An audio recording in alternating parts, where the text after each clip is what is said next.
క్రైస్తవ సంఘ చరిత్రలో గొప్ప దైవ సేవకుడిగా, సంఘ కాపరిగా పేరుగాంచినటువంటి ఒకానొక వ్యక్తి ఆండ్రూ మర్రే. సౌత్ ఆఫ్రికాలో జన్మించాడు. తర్వాత ఆయన స్కాట్లాండ్ అండ్ హాలండ్లో చదువు పూర్తి చేసుకున్నాడు. తిరిగి సౌత్ ఆఫ్రికాకు వచ్చి అక్కడ అనేక ప్రాంతాల్లో సంఘాలకు కాపరిగా, ఒక పాస్టర్గా, షెపర్డ్గా దేవుడి చేత వాడబడ్డాడు. 1828లో జన్మించాడు. 1917లో ప్రభునందు నిద్రించాడు. ప్రజల చేత, ముఖ్యంగా సంఘస్థుల చేత బహుగా ప్రేమించబడ్డాడు. అనేక ప్రాంతాల్లో క్రైస్తవ సమావేశాల్లో వాక్య పరిచారకుడిగా, దైవ సేవకుడిగా, భక్తి పుస్తకాల రచయితగా ప్రపంచవ్యాప్తిగాంచినటువంటి వ్యక్తి ఆండ్రూ మర్రే.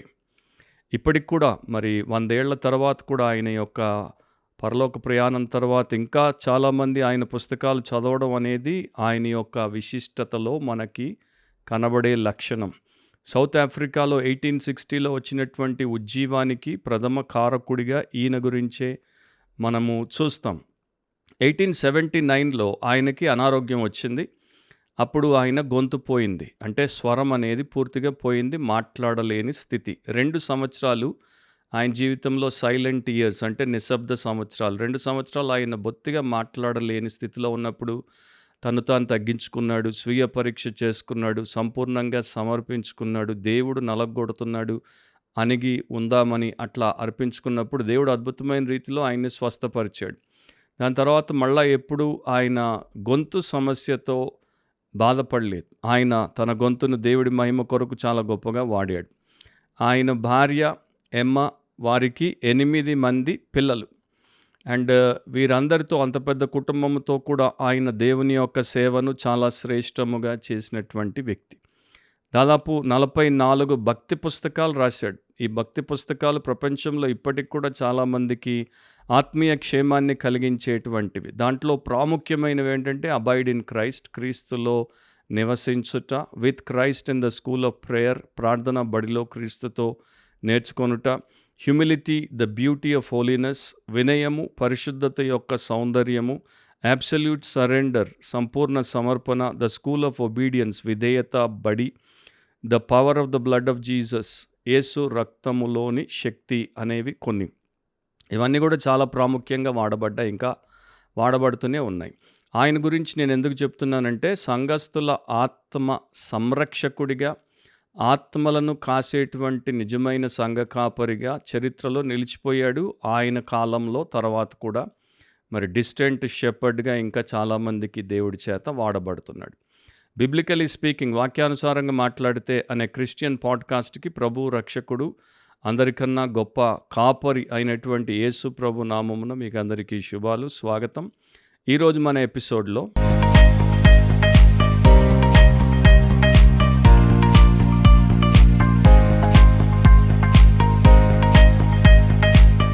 ఈరోజు మన అంశం ఏంటంటే, do you have soul carers? Do you have soul carers? మీకు ఆత్మ సంరక్షకులు ఉన్నారా? మీకు ఆత్మ సంరక్షకులు ఉన్నారా? అంటే మీ ఆత్మను దేవుడి కొరకు సంరక్షించి సిద్ధపరిచేటువంటి సేవకులు మీకు ఉన్నారా?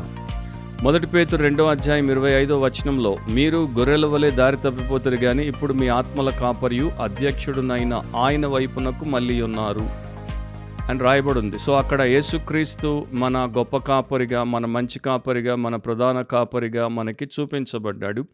ఆయన మన ఆత్మల కాపరి, ఆయన మన జీవితానికి అధ్యక్షుడు. ఆయన మనల్ని రక్షించిన తర్వాత మనల్ని క్రైస్తవ సంఘంలో పెట్టినప్పుడు ఆయన క్రైస్తవ సంఘానికి తన యొక్క కాపర్లను ఇచ్చాడు, సేవకులను ఇచ్చాడు, సంఘ పెద్దలను ఇచ్చాడు. వారికి ఆయన ఇచ్చినటువంటి బాధ్యత ఏంటంటే, ఆయన ఎవరెవరినైతే రక్షించి ఆ సంఘంలోనికి తీసుకుని వచ్చి పెడతాడో ఆ ఆత్మలన్నిటినీ వారు కాయడం, ఆ ఆత్మలను సంరక్షించడం, ఆ ఆత్మలను ఆయన కొరకు వారు పరిశుద్ధముగా వాక్యానుసారంగా సిద్ధపరచడం. సో మనకి యేసుక్రీస్తు ప్రభు ఎంత శ్రేష్టమైనటువంటి, శ్రేయస్కరమైనటువంటి ఆత్మల కాపరిగా ఉన్నాడో, ఆయన కింద అలాంటి మనస్సు కలిగి పనిచేసే ప్రతి కాపరి కూడా, ప్రతి సేవకుడు, పాస్టర్ కూడా అదే ప్రకారము ఉంటారు.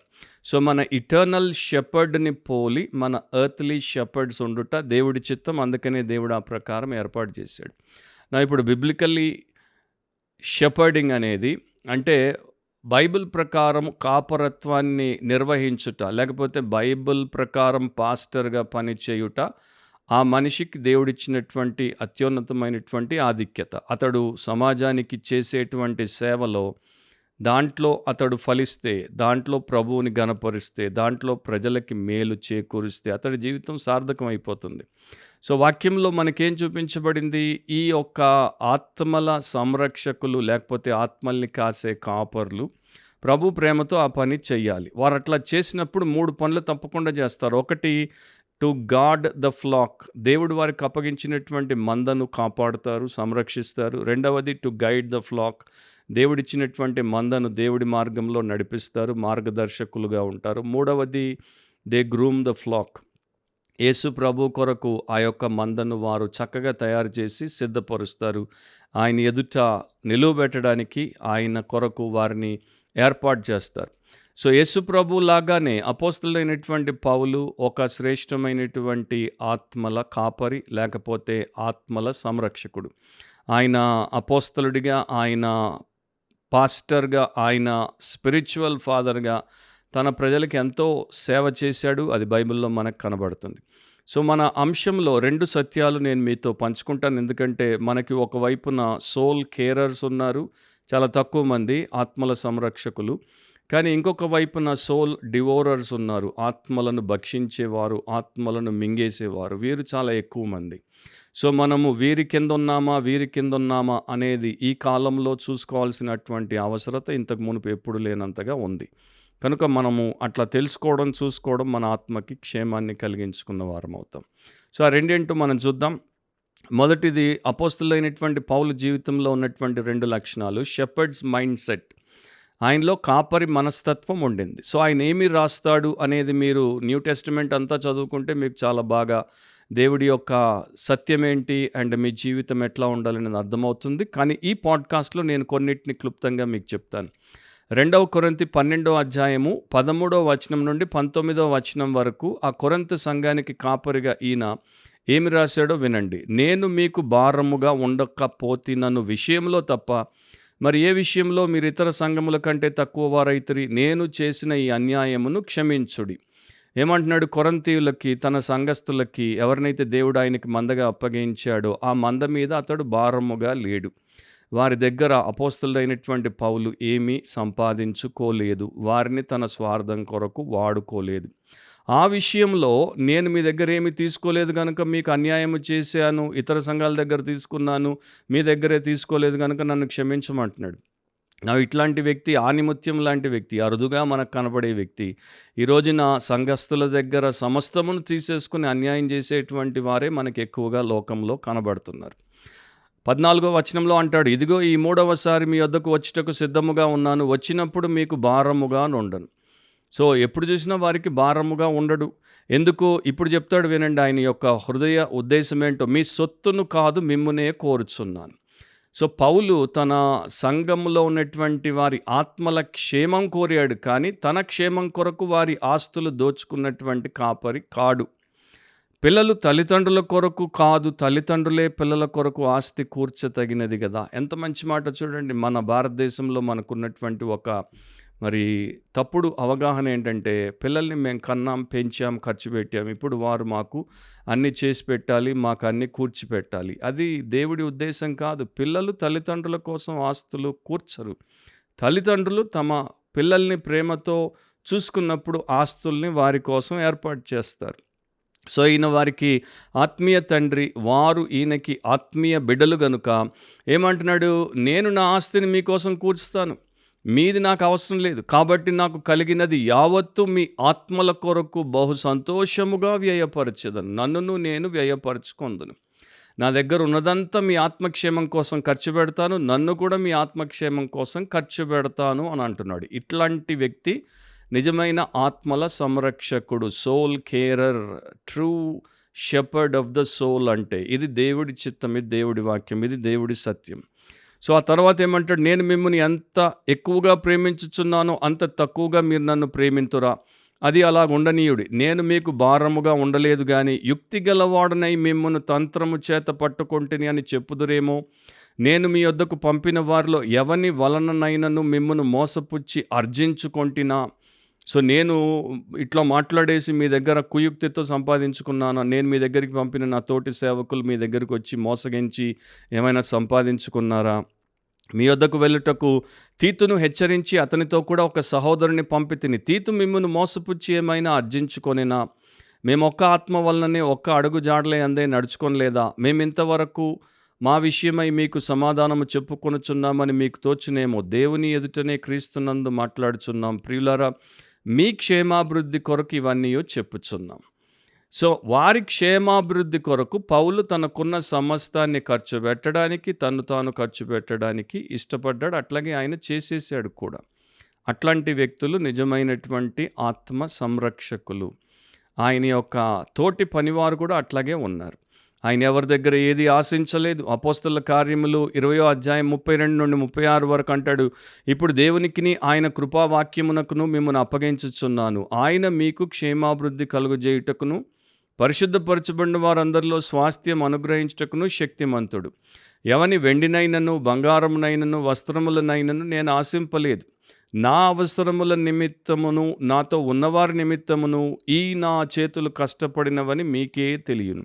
మీరును ఇలాగూ ప్రయాసపడి బలహీనలను సంరక్షింపవలననియో పుచ్చుకొనుట కంటే ఇచ్చుట ధన్యము అని ప్రభువైన యేసు చెప్పిన మాటలు జ్ఞాపకం చేసుకొనవలననియో అన్ని విషయములలో మీకు మాదిరి చూపితినని చెప్పాను. అతడు ఇలాగూ చెప్పి మోకాళ్ళలోని వారందరితో ప్రార్థన చేశాను.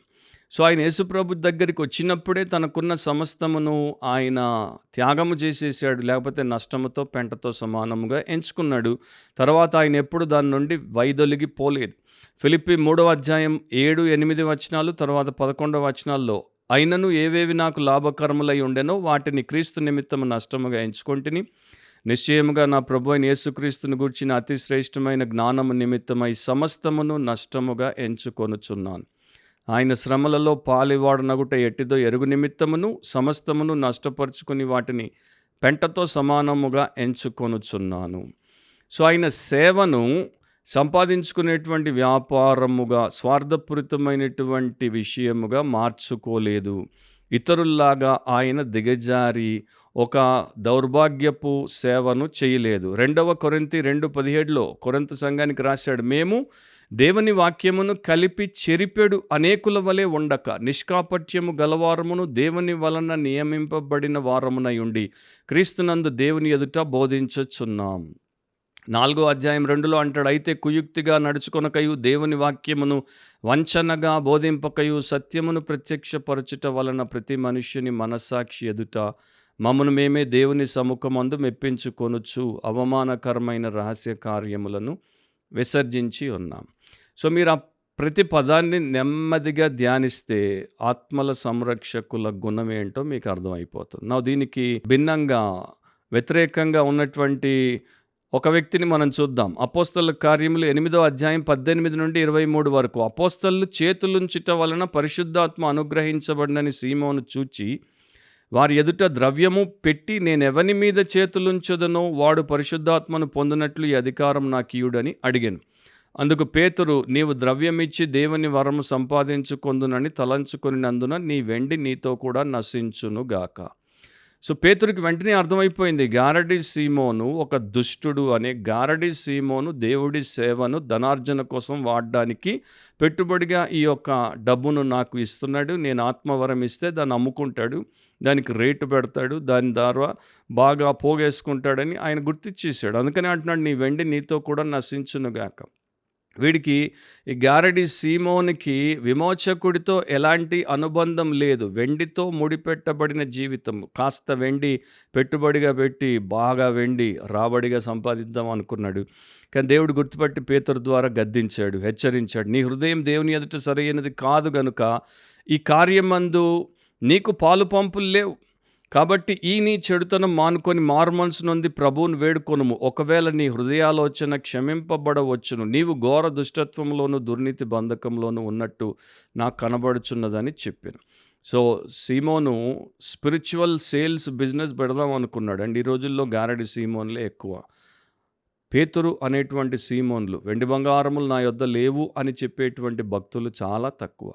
సో మీరు ఏ సీమోనును మీ యొక్క మరి నాయకుడిగా కాపరిగా పెట్టుకున్నారో చూసుకోండి. ఒకడేమో గారడి సీమోను, ఇంకొకడేమో అపోస్తలుడైనటువంటి పేతురు అను సీమోను. మార్కు సువార్త 12వ అధ్యాయము 38 నుండి 40వ వచనాల వరకు ఇట్లా రాయబడింది. మరియు ఆయన వారికి బోధించుచు ఇట్లనెను, శాస్త్రులను గూర్చి జాగ్రత్త పడుడి. వారు నిలువుటంగుగీలు ధరించుకొని తిరుగుటను, సొంత వీధుల్లో వందనములను, సమాజ మందిరములలో అగ్రపీఠములను, విందులలో అగ్రస్థానములను కోరుచు, వెధవరాండ్ల ఇండ్లు దిగమింగుచు మాయావేషముగా దీర్ఘ ప్రార్థనలు చేయుదురు. వీరు మరి విశేషముగా శిక్ష పొందుదురు అనెను. సో వీరి ప్రవృత్తి చెడ్డది, వీరి ప్రార్థనలు మాయావేషముతో కూడుకున్నవి, వీరి పైవేషములో మాత్రం భక్తి కనబడే వీరు భుక్తిపరులు, లేకపోతే భూసంబంధులు, వేషధారులని వారి గురించి చెప్పేశాడు. సో వారు ఏం చేశారంటే అందరికన్నా అధ్వాన్నమైనటువంటి స్థితిలో ఉన్నటువంటి విధవరాండ్ర ఇండ్లను దోచేసుకున్నారు. దోపిడిగాళ్ళు ఇళ్ళు. ఈ మాట చెప్తున్నప్పుడు నాకు ఈ మధ్య జరిగినటువంటి ఒక విషయం జ్ఞాపకం వస్తుంది. మనమందరం కోవిడ్లో ఉన్నప్పుడు July 8, 2022 Japanese X prime minister, అంటే దాదాపు అందరికన్నా ఎక్కువ కాలం జపాన్లో 2 సార్లు ప్రధానమంత్రిగా ఉన్నటువంటి షింజో ఆబే, ఆయన ఒక పబ్లిక్ ప్లేస్లో రోడ్డు మీద ఒక సమావేశాన్ని ఉద్దేశించి మాట్లాడుతున్నప్పుడు ఆయన్ని కాల్చి చంపేశాడు ఒక దుండగుడు. అండ్ అట్లా ఆయన్ని కాల్చినప్పుడు ఆయన అక్కడికక్కడే కుప్పకూలి చచ్చిపోయాడు. ఆయన్ని కాల్చినటువంటి వాడిని వారు పట్టుకున్నారు. అరెస్ట్ అయిన తర్వాత వాడు ఎందుకు కాల్చాడో చెప్పాడు. కాల్చిన వ్యక్తి 41 సంవత్సరాల టెట్సుయా యామాగామి. ఎందుకు కాల్చావంటే అతడు, అంటే ఈ షింజో ఆబే జపాన్లో జాపనీస్ రాజ్యాంగానికి వ్యతిరేకంగా ఒక క్రైస్తవ సంఘాన్ని రానిచ్చాడు, అనుమతిచ్చాడు. ఆ క్రిస్టియన్ చర్చ్ యాక్చువల్గా క్రిస్టియన్ బిబ్లికల్ చర్చ్ కాదు, అదొక ప్రపంచ ప్రముఖ కల్ట్, యూనిఫికేషన్ చర్చ్ అని దాని పేరు, లేకపోతే నిక్ నేమ్ ద మూనీస్. సౌత్ కొరియాకి సంబంధించినటువంటి సన్ యంగ్ మూన్ దాని యొక్క అధినేత. పచ్చి అబద్ధ బోధ గుంపు, కాకపోతే ప్రపంచవ్యాప్తంగా విస్తరించింది. షింజో ఆబే యొక్క తాతగారు ఆ చర్చిని జపాన్లోనికి రానిచ్చాడు. దాని తర్వాత షింజో ఆబే కుటుంబం కూడా వారికి సహకరించేవారు. వారిని తీసేయకుండా వారికి సహాయం చేస్తూ వారి మీద ఎన్నో ఆరోపణలు, అంటే వారి దగ్గరికి వచ్చేటువంటి విశ్వాసుల మీద విపరీతమైన ఒత్తిడి వేసి బాగా పెద్ద పెద్ద డొనేషన్లు తీసుకొని వారి ఇళ్లను కుదువబెట్టించి అమ్మించి ఆ డబ్బు తీసుకొని వారు పోయి బ్యాంకుల దగ్గర అప్పులు తీసుకొని వీరికి ఇచ్చేటట్టు వారిని అంత విపరీతమైన ప్రెషర్ కింద పెట్టినటువంటి దీన్ని మన దేశంలో పెట్టడానికి నీవు నీ ఫ్యామిలీ కారణం. ఎందుకంటే 2002వ సంవత్సరంలో దీని సభ్యురాలిగా ఉన్న నా తల్లి మా ఆస్తి అంతటినీ వారికి డొనేట్ చేసి దివాలా తీసి నన్ను రోడ్డున పారేసింది. కనుక నిన్ను చంపితే నా కసి తీరుతుందని యామాగామి షింజో ఆబేని, అంటే ఒక పెద్ద దేశానికి అందరికన్నా ఎక్కువ కాలం ప్రధానమంత్రిగా ఉన్న వ్యక్తిని కాల్చేశాడు. ఇది ఇట్లాంటి విధవరాండ్ల ఇళ్లను దిగమింగే దోపిడిగాళ్ళ చరిత్ర. ఇంకా ఎన్నో నేను చరిత్రల నుండి మీకు చెప్పగలను, కానీ టైం లేదు. అందుకనే దేవుడి వాక్యంలో రాయబడింది 2 తిమోతి 4వ అధ్యాయం 3-4 వచనాల్లో, ఎందుకనగా జనులు హితబోధను సహింపక దురద చెవులు గలవారై తమ స్వకీయ దురాశలకు అనుకూలమైన బోధకులను తమ కొరకు పోగు చేసుకొని సత్యమునకు చెవినీయక కల్పన కథల వైపునకు తిరుగు కాలం వచ్చును. అండ్ ఈరోజున కల్పన కథలు చెప్పి కల్పితమైనటువంటి స్వస్థతలు చేసి అండ్ ఎందుకు పనికిరాని కుళ్ళు ప్రవచనాలు చెప్పి మీ సొమ్మును కొల్లగొట్టేటువంటి వారే ఎక్కువ నార్త్ ఇండియాలో ఉన్నారు, సౌత్ ఇండియాలో ఉన్నారు. అండ్ ఈ మధ్య నార్త్ ఇండియాలో ఒక పేరు మోసినటువంటి ప్రవక్త పంజాబ్లో అనేక రకాలైనటువంటి అలిగేషన్స్లో దొరికాడు. కాకపోతే రాజకీయ చాలా బలం ఉంది కనుక, అంటే పొలిటికల్ క్లౌట్ ఉంది కనుక ఇంకా అతన్ని అరెస్ట్ చెయ్యాలా వద్దా అన్న సందిగ్ధతలో పోలీసు ఉన్నారు. ఆయన మీద రేప్ కేసులో ఇప్పుడు దొరికాడు. ఈ మధ్య న్యూసే, ఈ నెల న్యూసే. 2వ రాజులు 5:26లో మీరు చూస్తే, అంతటా ఎలీషా వానితో, ఆ మనుష్యుడు తన రథము దిగి నిన్ను ఎదుర్కొనుటకు తిరిగి వచ్చినప్పుడు నా మనసు నీతో కూడా రాలేదా? ద్రవ్యమును, వస్త్రములను, ఒలీవ చెట్ల తోటలను, ద్రాక్ష తోటలను, గొర్రెలను, ఎడ్లను, దాసీలను సంపాదించుకున్నటకు ఇది సమయమా అని ఎలీషా గెహాజీని అడిగాడు. ఎంతో కాలం క్రితం మన ప్రభు అయిన యేసుక్రీస్తు ఇంకా లోకంలోనికి నరావతారిగా రాకముందు వందల సంవత్సరాల క్రితము ఆయన ఈ యొక్క మాట మాట్లాడాడంటే ఎంత దైవ సేవకుడో గమనించండి. పౌల్లో మనకు కనపడే రెండవ లక్షణం ఏంటంటే షెపర్డ్స్ మిషన్. కాపరి యొక్క బృహత్ కార్యము, లేకపోతే కాపరి యొక్క లక్ష్యము, కాపరికి ఉన్నటువంటి అతి ప్రాముఖ్యమైనటువంటి పరిచర్య. రోమీలకు రాసినప్పుడు 9వ అధ్యాయం మొదటి 3 వచనాల్లో ఇట్లా అంటాడు, నాకు బహు దుఃఖమును నా హృదయంలో మానని వేదనయు కలవు. క్రీస్తునందు నిజమే చెప్పుచున్నాను, అబద్ధమాట లేదు. పరిశుద్ధాత్మ యందు నా మనస్సాక్షి నాతో కూడా సాక్ష్యం ఇచ్చుచున్నది. సాధ్యమైన ఎడల దేహ సంబంధులైన నా సహోదరుల కొరకు, అంటే యూదుల కొరకు, నేను క్రీస్తు నుండి వేరే శాపగ్రస్తుడనై ఉండగోరుదును. ఆయన ఎంత ఎక్స్ట్రీమ్కి వెళ్ళిపోయాడంటే, యూదులు ఒకవేళ రక్షించబడి పరలోకానికి వస్తే వారి తరపున వారికి బదులు నరకానికి నేను పోతానన్నాడు. ఇట్లాంటి వ్యక్తి ఆత్మల సంరక్షకుడు. వారిని అందరినీ నరకానికి పంపి వారిని దోచుకొని వారి వెంట నేను కూడా నరకానికి పోతాననేవాడు ఆత్మల భక్షకుడు. అట్లాంటి వారే ఎక్కువ ఈ రోజుల్లో. కానీ మన బుద్ధి లేని మనుషులు, దురద చెవులు గలవారు, స్వకీయ దురాశలు గలవారు, గొర్రెల కన్నా అధ్వాన్నమైన జనాలు తండోపతండాలుగా వారి వెంట పోయి వారి పరుసులు ఖాళీ చేసి వీరి పరుసులు నింపి వారు పుష్టిగా కొవ్వు పట్టి కూర్చుని వీరిని కన్నుమిన్నుగా అనకుండా తీసుకుపోవడానికి వారికి సహాయపడుతున్నారు. సో మనకి ఎట్లాంటి పాస్టర్లు కావాలి అంటే, మన ఆస్తులను, మన వెండిని, మన బంగారాన్ని, మన వస్త్రాలను, మనం ఇచ్చేటువంటి కానుకలు, కవర్లను కోరుకునేటువంటి వారు కారు, వాటిని అపేక్షించేవారు కారు. మన ఆత్మల క్షేమాన్ని కోరుకొని దానికోసం తమంతాము ఖర్చు పెట్టుకునేటువంటి వారు. అపోస్తులైన పౌలు లాంటి వారు, అపోస్తులైన పేతురు లాంటి వారు, ఆండ్రూ మర్రే లాంటి వారు. సో ఈ కాపర్లు మన కొరకు యథార్థంగా ప్రతిరోజు ప్రార్థన చేస్తారు. వీరు ఖచ్చితముగా దేవుడి వాక్యం కొరకు ప్రయాసపడి దాని లోతుల్లోనికి వెళ్ళి సత్యాన్ని వెలికి తీసి మనకు రాజీ పడకుండా బోధిస్తారు. అట్లా కొందరు మనకి ముందు చేశారు, ఇప్పుడు చేస్తున్నారు.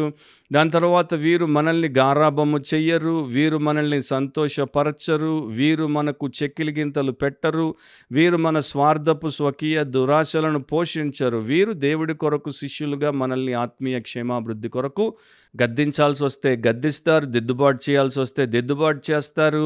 అండ్ మనల్ని ఏ రకముగా నీతి యందు శిక్ష చేసి ఆయన కొరకు సిద్ధపరచాలో అట్లా సిద్ధపరుస్తారు. వారికి ఉన్న ఒకే ఒక ఆశయం ఏంటంటే, మహాదేవుడు మన రక్షకుడైన యేసుక్రీస్తు ఎదుట ఈ ఆత్మలను ఆయన కోరినట్టు చేసి నిలబెట్టడం.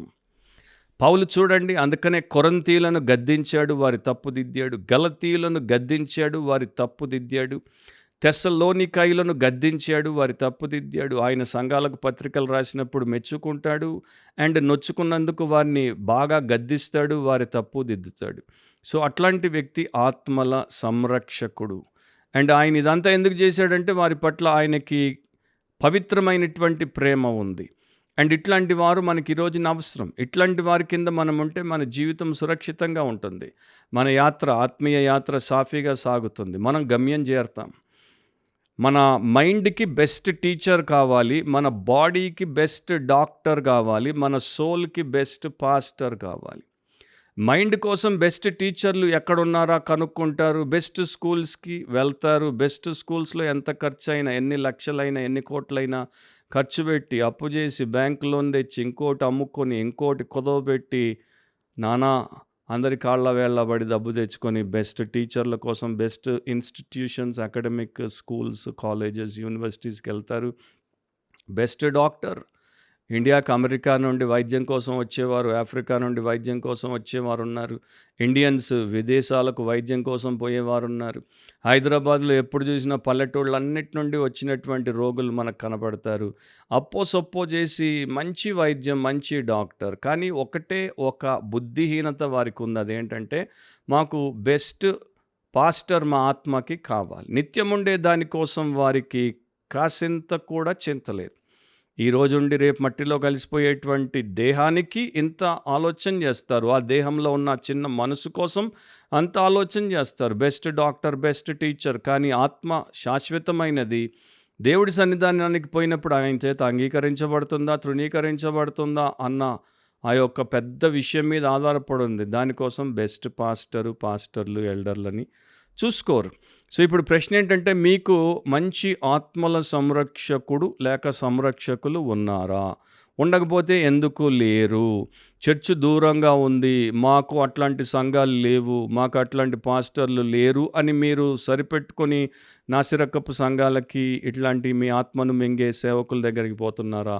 లేకపోతే మీరు స్వకీయ దురాశలకు గురై మీకు జీవితంలో ఎక్కువ గనక ఈ లోకమే అంతా అనుకొని సంపాదించుకోవడానికి వారు మనల్ని దీవెనలతో నింపుతారు అని వారి దగ్గరికి, అబద్ధ బోధకుల దగ్గరికి, అందరు పోయే వారి దగ్గరికి పోతున్నారా?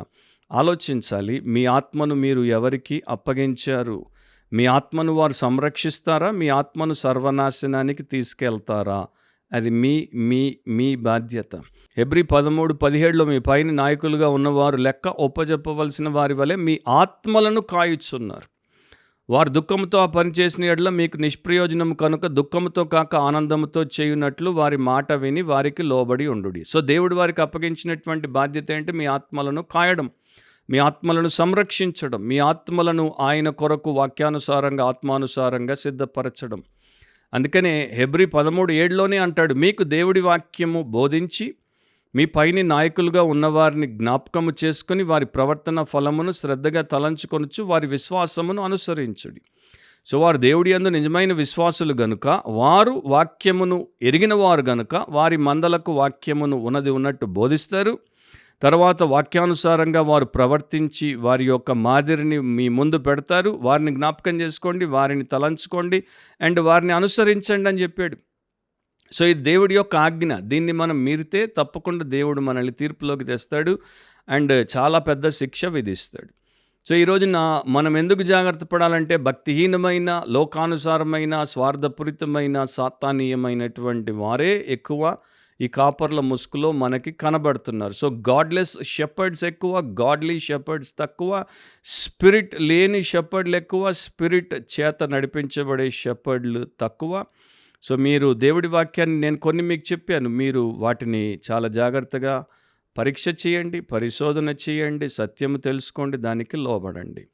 నా పాత నిబంధన, కొత్త నిబంధన రెండిట్లో మంచి కాపర్లు ఎవరు, చెడ్డ కాపర్లు ఎవరు అనే దేవుడే చెప్పాడు. ఉదాహరణకి ఎహెజ్కేలు 34వ అధ్యాయం మొదటి 10 వచనాలు మీరు చదవండి.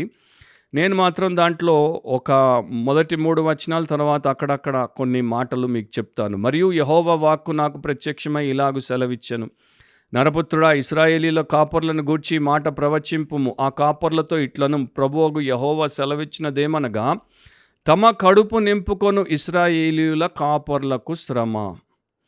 కాపర్లు గొర్రెలను మేపవలెను కదా.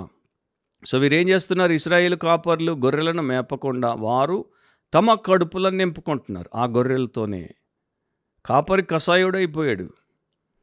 తర్వాత మళ్ళా దేవుడు ఏమంటాడు చూడండి, మీరు క్రొవ్విన గొర్రెలను వధించి క్రొవ్వును తిని బొచ్చును కప్పుకొందురు కానీ గొర్రెలను మేపరు. అంటే వీరు గొర్రెలకు వాక్యము చెప్పరు, బైబిల్ బోధ చెయ్యరు, బైబిల్ వాడతారు, బైబిల్ చూపుతారు, బైబిల్ తిప్పుతారు, బైబిల్ మాటలు అక్కడక్కడ వినియోగిస్తారు. మధ్యలో వీరి యొక్క అబద్ధాలు పెట్టేసి చక్కగా బోధించి నాశనం చేస్తారు. తమ కడుపు మాత్రమే నింపుకొందురు కానీ గొర్రెలను మేపరు మళ్ళా అన్నాడు 8వ వచనంలో.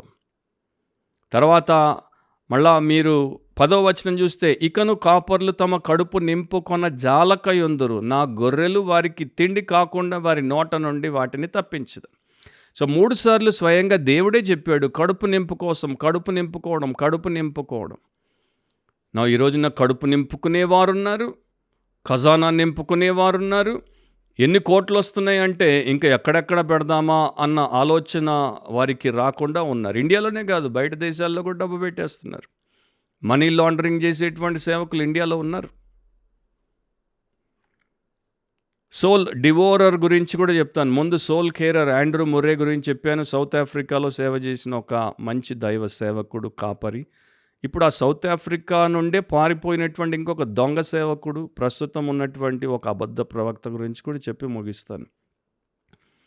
ఈయన పేరు ప్రాఫెట్ షెపర్డ్ బుషీరి. ఆయన పేరే షెపర్డ్ బుషీరి. ఆయన ప్రాఫెట్ అని, లేకపోతే సొంతగానే ప్రాఫెట్ అని పెట్టుకున్నాడు, లేకపోతే పాస్టర్ షెపర్డ్ బుషీరి.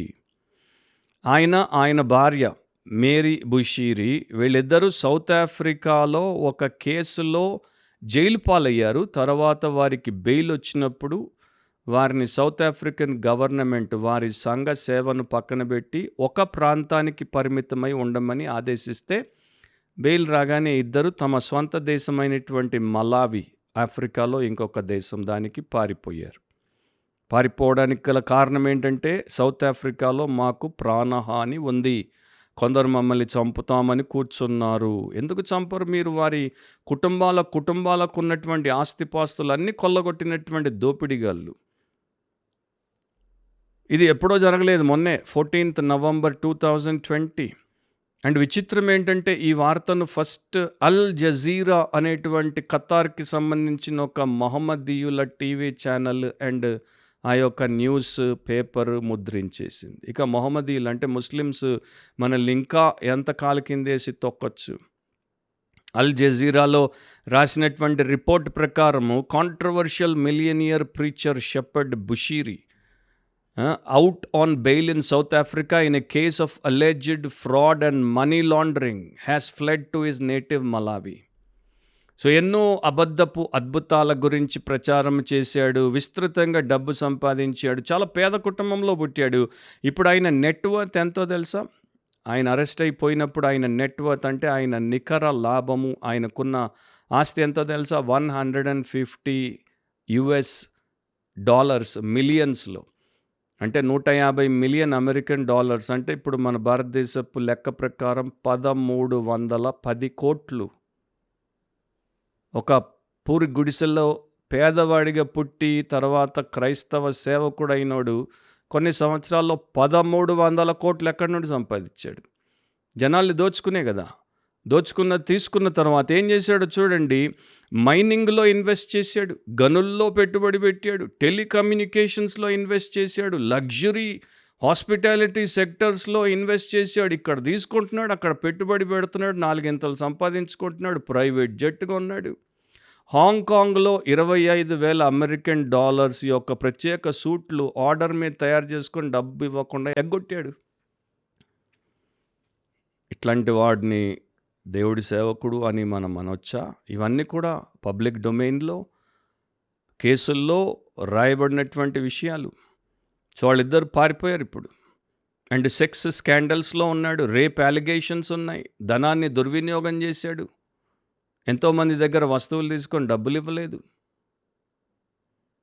అట్లాంటి వ్యక్తితో ఇప్పుడు పేతురు మళ్ళా ఏమి రాస్తాడో గమనించండి. 1 పేతురు 5వ అధ్యాయం 1 నుండి 4వ వచనం వరకు. తోటి పెద్దను, క్రీస్తు శ్రమలను గూర్చిన సాక్షిని, బయలుపరచబడబో మహిమలో పాలివాడునైన నేను మీలోని పెద్దలను హెచ్చరించుచున్నాను. సో క్రైస్తవ కాపర్లకి, సంఘ పెద్దలకు చెప్తున్నాడు, హెచ్చరిస్తున్నాను. బలిమి చేత కాక, దేవుని చిత్త ప్రకారం ఇష్టపూర్వకముగాను, దుర్లాభాపేక్షతో కాక, అంటే చెడ్డ ధన వ్యామోహముతో డబ్బు సంపాదించుకోవడం కోసం కాక, సిద్ధ మనసుతోను మీ మధ్యనున్న దేవుని మందను పై విచారణ చేయించు, దానిని కాయుడి. ఆ ఆత్మలే మీకు దేవుడిచ్చిన ఆస్తి, దాన్ని శ్రేష్టముగా మీరు కాసి తిరిగి దేవుడి చేతుల్లో పెట్టండి. మీకు అప్పగింపబడిన వారిపైన ప్రభువునైనట్టు ఉండక మందకు మాదిరులుగా ఉండండి. సో మాదిరి ఎవరు అంటే ఆండ్రూ మర్రే, మాదిరి ఎవరు అంటే అపోస్తులైన పౌలు, మాదిరి ఎవరంటే అపోస్తులైన పేతురు, మాదిరి షెపర్డ్ బుషీరీ లాంటి వాళ్ళు కానే కాదు. అండ్ ఇట్లాంటి వాళ్ళే ఎక్కువ ఈ రోజున. అండ్ మన దేశంలో వీళ్ళు చాలా పెరిగిపోతున్నారు. పేర్లు 1-2 చెప్పడానికి, వాళ్ళే ఎక్కువ ఉన్నారు. సో ఇట్లాంటి వారి బారిన మీరు పడితే నాశనం అయిపోతారు. ప్రధాన కాపరి ప్రత్యక్షమైనప్పుడు మీరు వాడబారని మహిమ కిరీటం పొందుదురని ఆ యొక్క పెద్దలకి చెప్పాడు పేతురు. సో ఆ డిఫరెన్స్ని గమనించండి. జీవము మరణము, పరలోకము నరకము, దేవుడు సాతాను.